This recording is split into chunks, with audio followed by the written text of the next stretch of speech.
Bonsoir No Watch et bonsoir Reviewer. J'ai ce soir, pour présenter cette fin de Comic Con, parce qu'on va faire un petit bilan, j'ai avec moi Delphine du site Reviewer. Vous ne la connaissez pas encore, mais vous allez apprendre à la connaître. Et surtout le site Reviewer qu'elle porte magnifiquement, applaudissements du public. Et tu vas nous expliquer un petit peu qu'est-ce que c'est que Reviewer. Alors Reviewer, c'est un magazine sur internet, donc un webzine.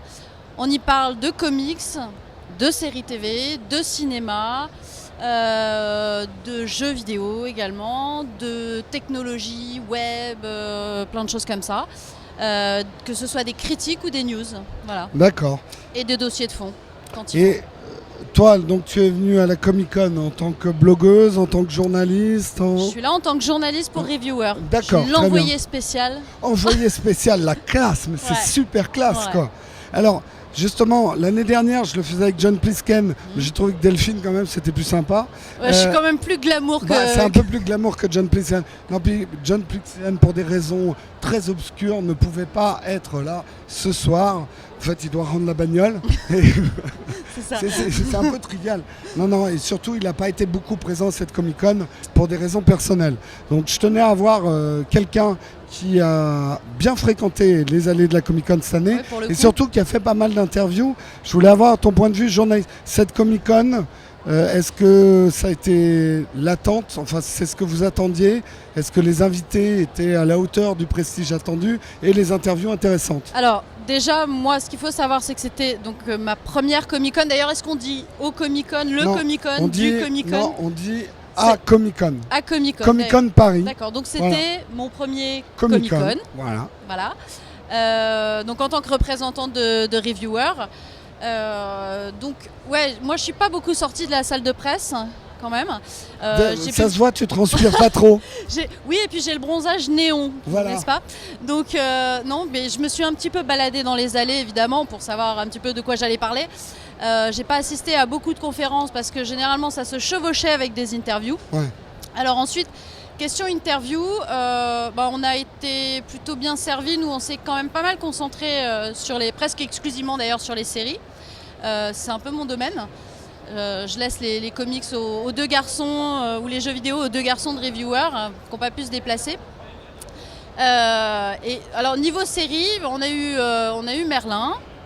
Donc les deux jeunes acteurs, Bradley James et Colin Morgan. Bon, c'est c'est sympa. Bon, ils étaient un petit peu fatigués visiblement. Ouais. On sent qu'ils sont un peu rodés à l'exercice. Donc c'est du très classique. Ça ne déborde pas. Voilà. Si on veut on peut pas avoir de scoop. C'est pro. C'est pro, c'est lisse. D'accord. C'est lisse. Parce qu'à côté de ça, ensuite, on a eu hier.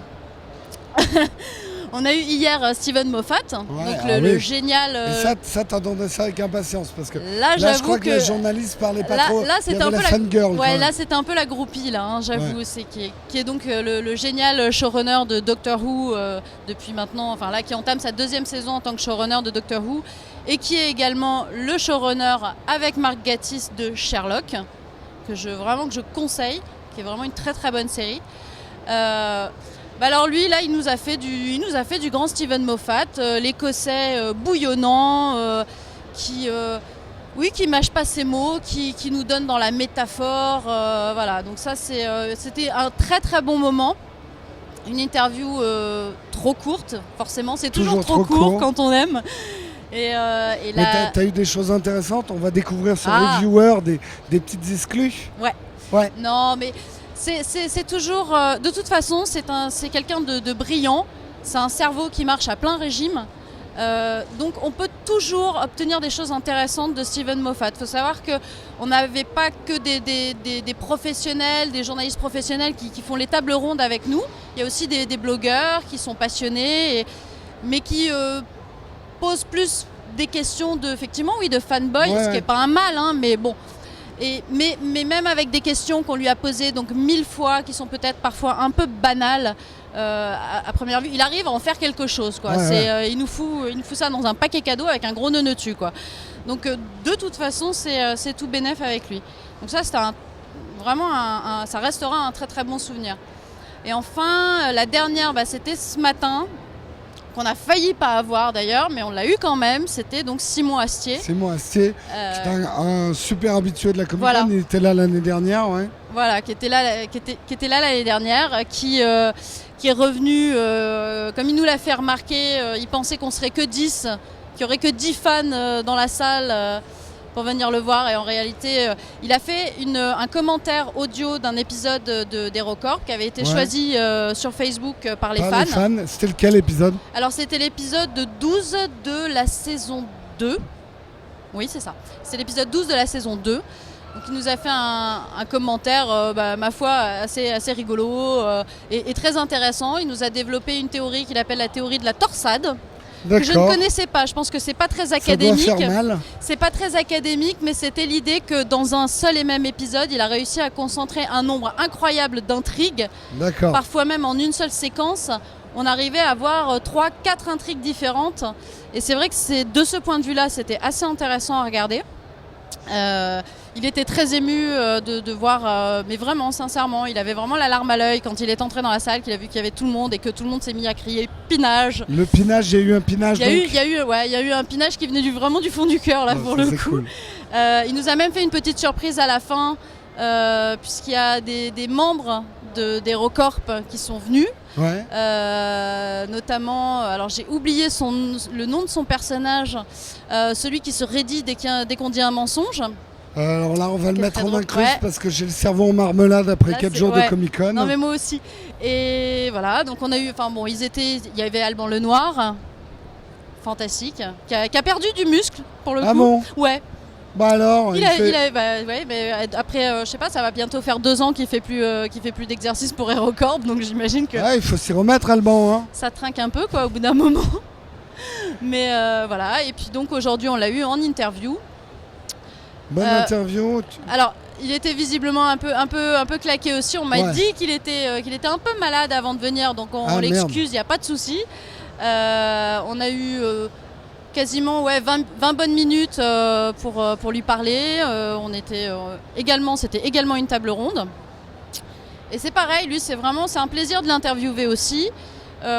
Pour une seule et bonne raison, c'est que c'est quelqu'un qui pratique pas la langue de bois. Ouais. On sait qu'il a eu des soucis, qu'il a eu des bisbilles un peu avec que ce soit le diffuseur France 4, même avec Comédie. Pas une histoire facile, ouais. Voilà, et que là en plus, il nous expliquait que c'est quelque chose qui est encore douloureux. Il est ravi de venir à chaque fois au Comic-Con. Ouais. Il nous a dit qu'il reviendrait l'année prochaine. Donc voilà.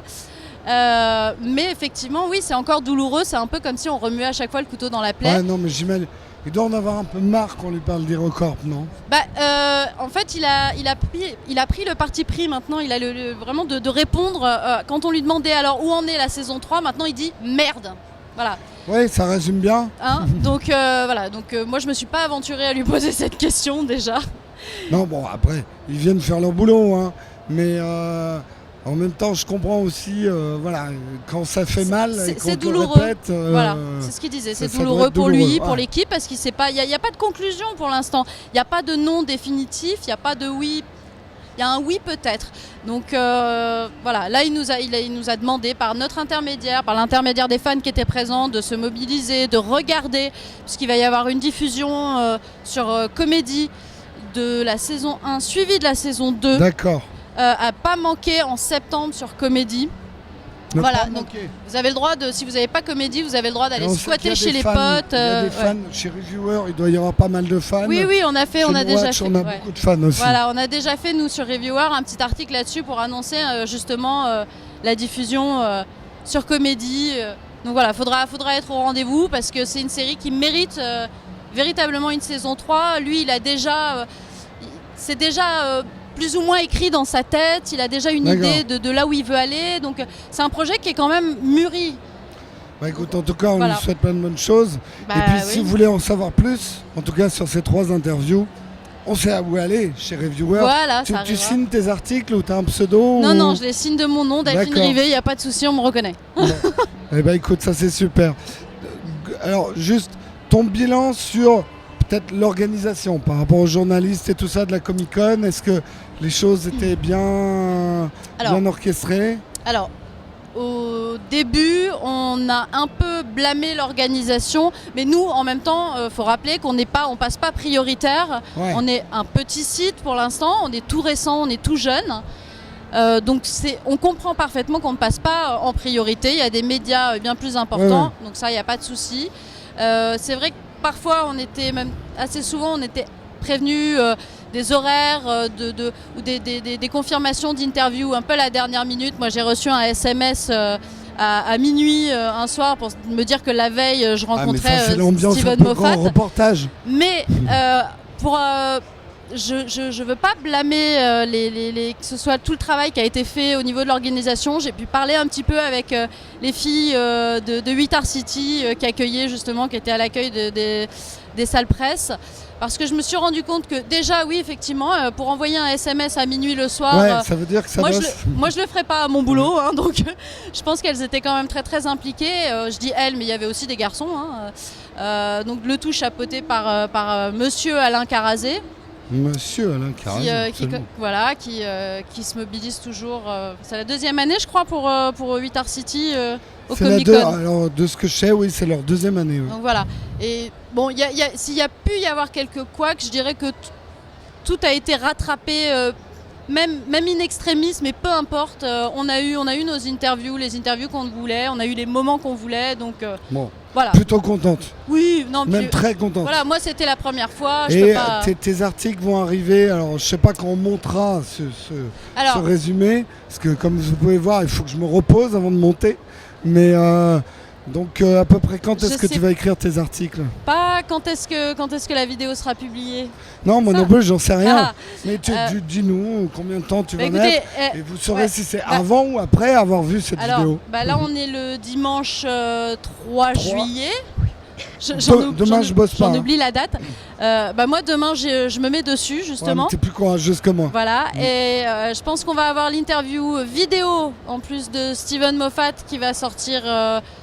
A priori, je pense que je vais faire mon maximum, en tout cas, moi, pour que les vidéos qu'on a, donc de Simon Astier et de Steven Moffat, sortent dans la semaine. D'accord. Et celle de Merlin sera en print, ce coup-ci, à l'écrit. D'accord. Donc tout ça, vous le retrouvez sur reviewer.fr. Voilà. Moi, je vais ajouter peut-être un petit avis de standiste, en tout cas d'exposant, puisque No Watch cette année avait son stand. L'année dernière, pour nos plus fidèles qui nous ont suivis, vous savez qu'on s'était coincé dans un petit coin de la Comic-Con, au bord d'un stand, un peu en loose day. Cette année, on avait un très très beau stand. Nous, on a vraiment été ravis. Les choses se sont très très bien goupillées. Oui, c'était la gloire cette année. Je touche du bois parce qu'on n'est pas encore fini, mais je ne vois pas de flammes là qui sortent du stand No Watch. Donc a priori, tout s'est bien passé. Nous, on a pu tourner tout un tas de choses. Vous connaissez un peu les délais de montage chez No Watch, donc ça prendra peut-être un peu de temps, mais c'est pour que vous passiez le meilleur été possible. Donc comme ça, vous allez en avoir un petit peu tout l'été. En tout cas, il y avait du monde. Il y avait du monde, ça a bien brassé. Ouais. Moi, j'aimerais quand même ajouter, parce que ça va être la 3e Comic-Con. Donc j'étais là à la première, en 2009, où tout le monde se souvient de la chaleur. Ouais. La 2e, l'année dernière, qui était bien, mais on en avait parlé avec Philippe, qui manquait un peu d'ampleur. Et là, la Comic-Con cette année, c'était très impressionnant.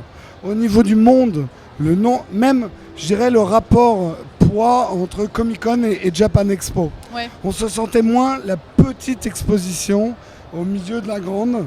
Les décors, alors là, vous ne les verrez pas, mais je mets peut-être quelques petites photos en incruste. Ouais. Mais les décors de la 501e, tout ça donnait de l'ampleur. Ouais. Et on se dit, les geeks, ça marche, il y en a plein. Geek, hyper connecté, vous appelez ça comme vous voulez. En tout cas, la pop culture marche en France. C'est pas que les otaku. Les gens aiment les séries, ils aiment les monstres, ils aiment la science-fiction. Ils n'ont pas peur de se déguiser, ça je l'avais dit déjà en 2009. Oui. J'ai été épaté de voir à quel point les gens se déguisent et jouent le jeu. Il y a eu un festival de cosplay. Delphine, par exemple, est déguisée actuellement en bûcheron. Elle est déguisée en Hulk Cuban, en bûcheron. Voilà, en Charles Ingalls. Moi, j'aime bien être à contre-courant, quoi. Oui, non, mais c'est bien. D'ailleurs, tu peux nous montrer, tu as une bûche et une hache. Non, je l'ai laissé au stand. C'est un cosplay intégral, en fait. Je l'ai laissé au stand, mais c'est vrai qu'en dehors de... Il y a toujours... Enfin, à la Japan Expo, il y a toujours des concours de cosplay, des choses comme ça. Et là, il y en a eu un cette année à la Comic-Con. À la Comic-Con. à Comic-Con, à Comic-Con. Achtung al Comic-Con. Et donc, d'ailleurs, Simon Astier était membre du jury.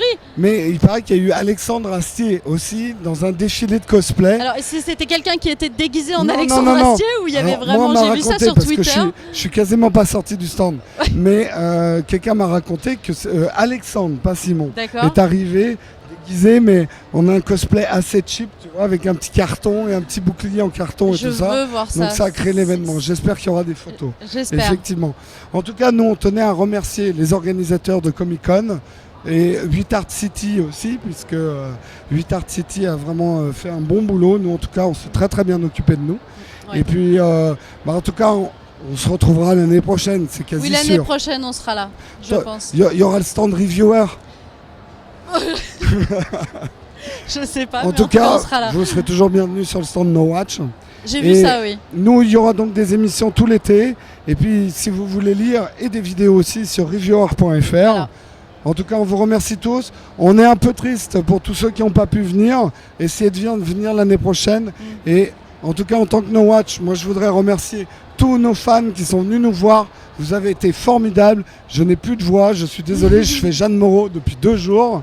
Mais c'était parce que l'enthousiasme a cassé mes cordes vocales. Voilà. Eh bien, merci Delphine. Merci, et puis Jérôme. à l'année prochaine. À l'année prochaine. Ciao. Ciao.